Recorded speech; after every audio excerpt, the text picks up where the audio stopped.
அனைவருக்கும் வணக்கம். மீன ராசினியர்களுக்கு எண்ணி 3 நாளில் அதிசாரமாக வக்ரபரம் பெறும் குரு பகவானால் மீன ராசினியர்களுடைய வாழ்வில் நிகழ்ந்து கொண்டிருக்கும் நவம்பர் மாதம் 11ஆம் தேதி முதல் உங்களுடைய வாழ்வில் இவை நடந்தே தீரும் என்ற வகையில் மீன ராசினியர்களுக்கு குரு பகவானுடைய அதிசார வக்ர பெயர்ச்சியின் காரணமாக என்ன மாதிரியா நன்மைகள் எல்லாம் ஏற்பட இருக்கு, கிரக நிலைகளின் ரீதியாக அமையிருக்கும் சாதகங்கள் என்ன, பாதகங்கள் என்ன, மேலும் என்ன மாதிரியான முன்னேற்றங்கள் எல்லாம் உங்களுடைய வாழ்வில் ஏற்பட இருக்கு. குறிப்பா இத்தருணங்கள்ல கிரகங்களுடைய சஞ்சார நிலைகள் என்ன என்று பார்க்கும்போது கடகத்தில் அதிசாரமாக உச்சம் பெற்று சஞ்சரித்து வந்த குரு பகவான் நவம்பர் மாதம் 11ஆம் தேதி முதல் அதிசாரமாக வக்ரம் பெறுகிறார். அதே போல் சிம்மத்தில் கேதுவும், துலாம் ராசி சூரியன், புதன், சுக்கிரன் ஆகிய 3 கிரகங்கள் ஒரே ராசியில் இணைந்து சஞ்சரிக்கின்றன. கும்பத்தில் சனி பகவான் வக்ரகதியிலும் ராகுவும் இணைந்து சஞ்சரிக்கின்றன. விருச்சகத்தில் செவ்வாய் ஆட்சி பலத்துடன் சஞ்சரிக்கின்றன. இந்த கிரகங்களுடைய சஞ்சார நிலைகளின் காரணமாக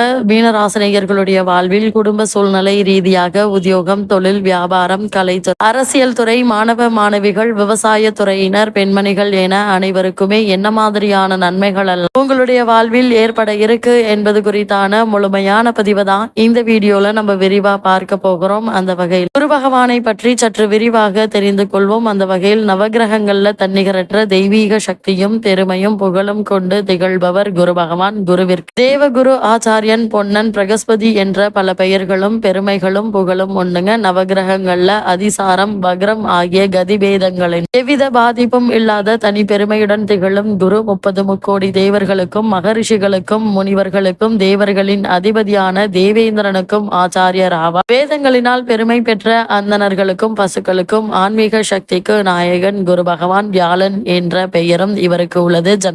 ஜாதகத்தில் குரு பகவான் சுபபலம் பெற்றிருக்கிறார். வாழ்க்கையில் நல்ல கல்வி, குடும்ப வாழ்க்கை, ஒழுக்கம், நேர்மை, தெய்வ பக்தி, உத்தியோகம், வியாபாரம் ஆகிய யோகங்களை பெற்று திகழ்வார்கள். உலக புகழ் பெற்ற மேதைகள், பிரம்மத்தை அறிந்த ஞானிகள், இறைவன் மீது ஆழ்ந்த பக்தி கொண்ட மகான்கள் ஆகியோர்களின் ஜனன கால ஜாதகங்களை ஆராய்ந்து பார்த்தால் அவற்றில் குரு பகவான் சுபபலம் பெற்றிருப்பதை நம்மால் காண முடியும். வேதம் அறிந்த பிராமணர்களும் பசுக்களும் அதிபதி குரு பகவானே. ஜாதகத்தில் மற்ற கிரகங்களினால் ஏற்படும் மிக கடுமையான தோஷங்களை கூட தனது சுப பார்வையால் போக்கிவிடும் சக்தி கொண்டவர் குரு பகவான். தாய் நாட்டின் நலனுக்காக தங்களுடைய உயிரையே தியாகம் செய்த உத்தமர்கள், வீரர்கள் மற்றும் புகழ்பெற்ற அவதார புருஷர்கள் ஆகியோரின் ஜாதகங்களை ஆராய்ந்தால் அவற்றில் குரு பகவான் சிறந்த சுபபலம் பெற்றிருப்பதை நம்மால் காண முடியும். ஜனன கால ஜாதகத்தில் குரு உச்சபலம் பெற்றிருந்தால் அத்தகைய பாக்கியசாலிகள் ஒழுக்கம், விவேகம், வீரம், தன்னடக்கம், உத்தமமான மனைவி, நற்குணங்கள் அமைந்த குழந்தைகள், நியாயமாக நடக்கும் முதலாளிகள், பிரசித்தி பெற்ற தீர்த்த தல தரிசன பாக்கியம் ஆகியவற்றை பெற்று மகிழ்வார்கள். கலத்திர ஸ்தானத்திற்கு குரு பகவானுடைய சுப பார்வை இருப்பின் உத்தமமான மனைவியும் ஒழுக்கம் நிறைந்த குழந்தைகளும் பெற்று பெருமையடைவார்கள். பணத்தாலும் பதவிகளினாலும் அதிகாரத்தினாலும் செல்வாக்கினால் அடைய முடியாத நிம்மதியையும் மன நிறைவையும் அளிக்கும் வாழ்க்கையை குரு பகவானால் மட்டுமே கொடுக்க முடியும். ஜனன கால ஜாதகத்தில் தான் இருக்கும் ராசியிலிருந்து 5,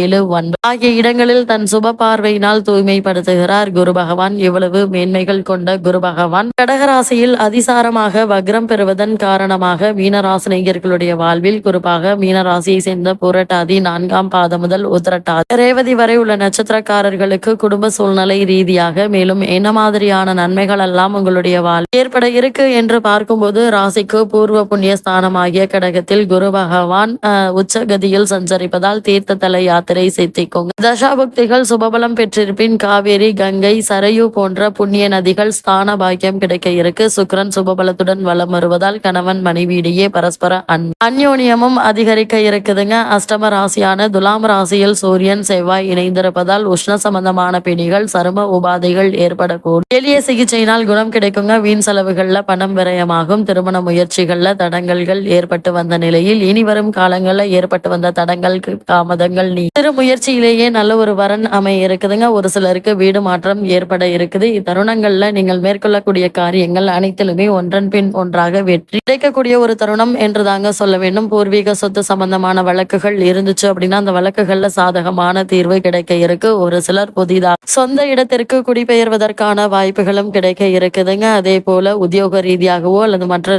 காரணங்களுக்காகவோ குடும்பத்தை விட்டு பிரிந்திருந்தவர்களும் கூட ஒன்று சேரக்கூடிய ஒரு தருணமாக இக்காலகட்டம் அமைஞ்சிருக்குது என்பதை கிரக நிலைகள் மீண்டும் மீண்டும் உங்களுக்கு உறுதியளிக்குதுங்க. மீனராசியை சேர்ந்த உத்தியோகஸ்தர்களுக்கு மேலும் என்ன மாதிரியான நன்மைகள் எல்லாம் ஏற்பட இருக்கு என்று பார்க்கும்போது அலுவலக பணிகள், பணிச்சுமையும் பொறுப்புகளும் அதிகரிக்குங்க. மேலதிகாரிகளுடைய ஆதரவும் பாராட்டுதல்கள் மனதிற்கு ஆறுதலை தரும். தற்போது நடைபெற்று வரும் தசாபுக்திகள் சுபபலம் பெற்றிருக்கும் பட்சத்தில் சிறு பதவி உயர்வு அல்லது ஊதிய உயர்வு கிடைப்பது உறுதி. சிலருக்கு பதவி உயர்வுடன் இடமாற்றமும் ஏற்படக்கூடுங்க. புதிய வேலைக்கு முயற்சி செய்து வரும் அன்பர்களுக்கு நிச்சயம் வெற்றி கிடைக்க இருக்குதுங்க. வெளிநாடு சென்று பணியாற்ற வேண்டும் என்ற விருப்பம் உள்ளவர்கள் அதற்கான முயற்சிகள் இப்போது நீங்கள் தாராளமாக முயற்சிக்கலாங்க. நல்ல ஒரு முன்னேற்றம் ஏற்பட இருக்கு. அதே போல் தொழில் மற்றும் வியாபாரம் செய்பவர்களை பொறுத்த வரைக்கும் போட்டிகளும் பொறாமையும் அலைச்சலும் சக்திக்கு மீறியதாக இருக்கும். இருந்தால் அதற்கேற்ற லாபமும் கிடைக்க இருக்கு. சந்தை நிலவரம் சாதகமாக இருக்குங்க. நிதி நிறுவனங்களுடைய ஆதரவும் ஒத்துழைப்பும் உங்களுக்கு கிடைக்க இருக்கு. ஏற்றுமதி துறையினருக்கு வெளிநாடு சென்று வரும் வாய்ப்பும் கிடைக்க இருக்குதுங்க. வெளிநாட்டில் உள்ள பிரபல வர்த்தக நிறுவனங்களுடன் புரிந்துணர்வு ஒத்துழைப்பு ஒப்பந்தங்கள் கையெழுத்தாகும். புதிய முதலீடுகள் லாபகரமாக இருக்குங்க. கூடுதலாக விற்பனை கிளைகள் திறப்பதற்கு ஏற்ற ஒரு தருணம். அது மட்டும் இல்லாம குரு பகவான் அதிசாரமாக வக்ரம் பெறுவதன் காரணமாக இந்த தருணங்கள்ல உங்களுடைய முயற்சிகளுக்கு நிதி நிறுவனங்களுடைய ஒத்துழைப்பும் அரசாங்க ஆதரவும் கிடைக்கக்கூடிய ஒரு தருணம். அதனால் முயற்சிகளை நீங்கள் துணிந்து மேற்கொள்ளலாங்க. கலைத்துறையினரை பொறுத்த வரைக்கும் சுக்கிரனும் வக்ரசனியும் ராகுவும் கலைத்துறை முன்னேற்றத்திற்கு இன்றியமையாதவையா அமைஞ்சிருக்குதுங்க. குரு பகவானும் அதில் பங்குண்டு. ஆதலால் கலைத்துறை அன்பர்களுக்கு மிகவும் அனுகூலமான ஒரு தருணம் என்று தாங்க சொல்ல வேண்டும். புதிய வாய்ப்புகள் உங்களை தேடி வருங்க. வருமானத்தையும் மக்களிடையே செல்வாக்கையும் உயர்த்த இருக்கு. தற்போது நடைபெற்று வரும் தசாபுக்திகள் ஆதரவாக இருக்கும் பட்சத்தில் வெளிநாடு சென்று லாபகரமான நிகழ்ச்சிகள்ல பங்கேற்கும் வாய்ப்புகளும் கிடைக்க இருக்குதுங்க. உங்களுடைய பொருளாதாரத்தை உயர்த்தி கொள்ள ஏற்ற ஒரு தருணமாகவும் இக்காலகட்டம் அமைஞ்சிருக்குது என்பதை கிரகங்களுடைய சஞ்சார நிலைகள் தெளிவாகவும் உறுதியாகவும் எடுத்துக்காட்டுது. அரசியல் துறையினரை பொறுத்த வரைக்கும் அரசியல் துறைக்கு நேரடியான ஆதிக்கம் கொண்டுள்ள சுக்கிரன், சனி மற்றும் ராகு ஆகிய வீரியம் நிறைந்த கிரகங்கள் சாதகமான தெய்வீக பாதையில் வலம் வருவதால் கட்சி தொண்டர்களிடையே ஆதரவு பெருக இருக்குங்க. மக்களிடையே செல்வாக்கு உயர். அரசியல் பிரமுகர் ஒருவருடைய தொடர்பும் அதன் காரணமாக பல நன்மைகளும் ஏற்பட இருக்குதுங்க. மாணவ மாணவியரை பொறுத்த வரைக்கும் கல்வித்துறையுடன் இணைந்துள்ள அனைத்து கிரகங்களும் சுப பலத்துடன் வலம் வருவதால் பாடங்கள்ல மனம் தீவிரமாக ஈடுபடுங்க. நினைவாற்றல் உயர இருக்கு. உயர்கல்விக்கு பண உதவி கிடைக்க இருக்கு. மேல் படிப்பிற்கான அனைத்து உதவிகள் தக்க தருணங்கள்ல உங்களுக்கு கிடைக்க இருக்குதுங்க. அதே போல் விவசாயத்துறையினரை பொறுத்த வரைக்கும் ராசிக்கு அஷ்டமஸ்தானமான 8ஆம் இடத்தில் துலாம் ராசி சூரியன் நீச்சம் பெற்று சஞ்சரிப்பதால வேலையில் அதாவது வயல் வேலைகள்ல அதிக உழைப்பு இருக்குங்க. இருந்தாலும் கூட அதற்கு தகுந்தாற்போல் உங்களுக்கு லாபமும் கிடைக்க இருக்குது. வயல் பணிகளை தவிர்ப்பது, விஷ ஜந்துக்களால் பாதிப்பிலிருந்து உங்களுடைய பாதுகாத்துக் கொள்ளுங்க. கால்நடைகளுடைய பராமரிப்பு பணம் விரயமானாலும் கால்நடைகள் அபிவிருத்தி அடைவது உங்களுக்கு மனதில் மகிழ்ச்சியையும் ஆனந்தத்தையும் ஏற்படுத்தி கொடுக்க இருக்கு. அதே போல் மீன ராசியை சேர்ந்த பெண்மணிகளுக்கு குரு பகவானுடைய வக்ர பயிற்சியின் காரணமாக மேலும் என்ன மாதிரியான முன்னேற்றங்கள் எல்லாம் ஏற்பட இருக்கு என்று பார்க்கும்போது உங்களுடைய உடல் ஆரோக்கியத்தில் கவனமாக இருக்க வேண்டியதன் அவசியத்தை கிரகநிலை தெளிவுபடுத்துதுங்க. சரும உபாதைகள், மாதவிடாய் சம்பந்தமான பிரச்சனைகள், ஒற்றை தலைவலி ஆகியவற்றை பாதிக்கப்படக்கூடும். முடிந்த வரையில் கடின உழைப்பை குறைத்துக் கொள்ளுங்க. சிறு உடல் உபாதையானால் மருத்துவரின் உதவியை நாடி பெறுவது நல்லது. குடும்ப நிர்வாகத்தை ஏற்றுள்ள பெண்மணிகள் உறவினர்களுடன் அனுசரித்து நடந்து கொள்வது மிக மிக நல்லது என்பதை கிரகநிலைகள் மீண்டும் மீண்டும் அறிவுறுத்துது. உடல் ஆரோக்கியத்தில் கவனமாக இருங்க. வெயிலில் அலைவதை தவிர்த்துக்கோங்க. இத்தருணங்கள்ல கிரகநிலைகளின் ரீதியாக கூறப்படும் பரிகாரம் என்று பார்க்கும்போது ஞாயிறு மற்றும் செவ்வாய்க்கிழமைகள்ல பசுவிற்கோ அல்லது ஏழை ஒருவருக்கோ உணவளித்தால் போதுங்க. மிகச்சிறந்த பரிகார பலன் கிடைக்கும் என்பதை கிரகங்களுடைய சஞ்சார நிலைகள் தெளிவாகவும் உறுதியாகவும் எடுத்து காட்டுது என்பதை கிரக நிலைகள் உங்களுக்கு உறுதியளிக்குது.